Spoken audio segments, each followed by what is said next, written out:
In 6.6a-b, we perform positions with inverse trig functions.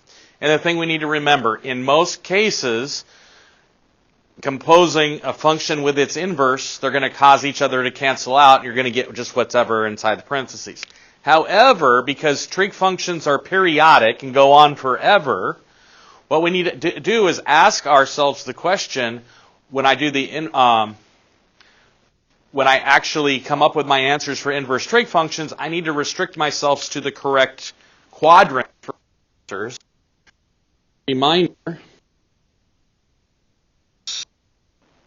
for my answers for inverse sine function is going to be quadrant 1.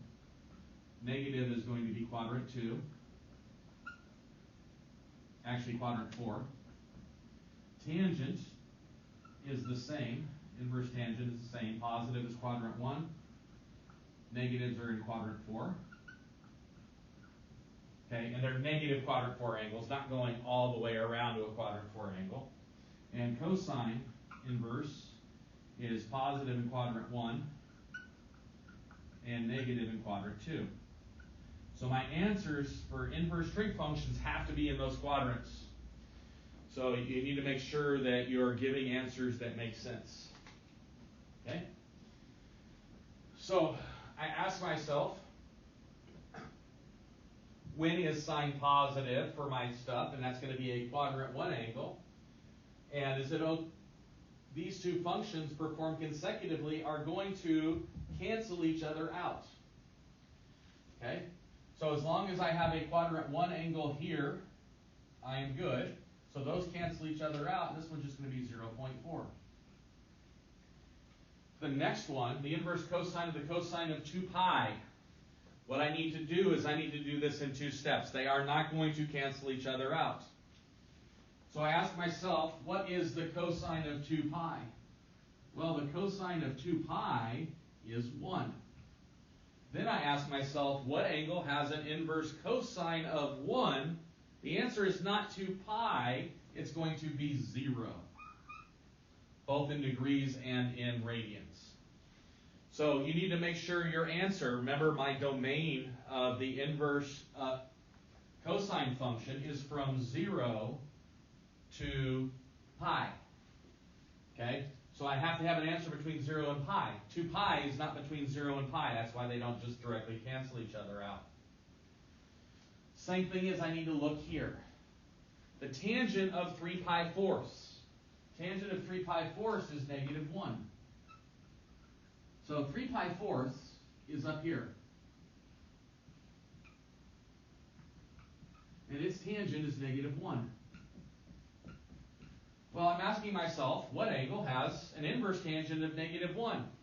It's not 3 pi fourths because my answer has to be either in quadrants 1 or quadrants 4 for an inverse tangent function. Okay, and it's negative in quadrants 4. So it'll be the angle that has the same reference angle here. Okay, and then I'm not going to go all the way around, that's bad. I'm going to go negative. So my answer to this one would be negative pi fourths. So again, those last two are making sure you're paying attention to the domains and ranges of the various restricted functions. Same thing with this one, inverse cosine of 2. This is asking myself, what angle has a cosine of 2? Well, let's just make a rough sketch of our cosine graph. Cosine bounces between what two numbers? 1 and negative 1. Starts at the top and going down. So what angle has a cosine of 2? Nothing. So the most mathematically correct answer would be 2 is not in the domain of inverse cosine. Okay? Or you can put undefined. Those are the two acceptable answers. The best one is 2 is not in the domain of the inverse cosine function. That tells me that you understand what the domain of the inverse cosine function is. So the next three, we're going to end up drawing little triangles in order to solve these. So what I need to do is I'm asking myself, what angle has a tangent of 3/4? So I draw myself a right triangle. What angle has a tangent of 3/4? Opposite over adjacent. 3, 4. Those are the memorized sides of a 3, 4, 5 right triangle.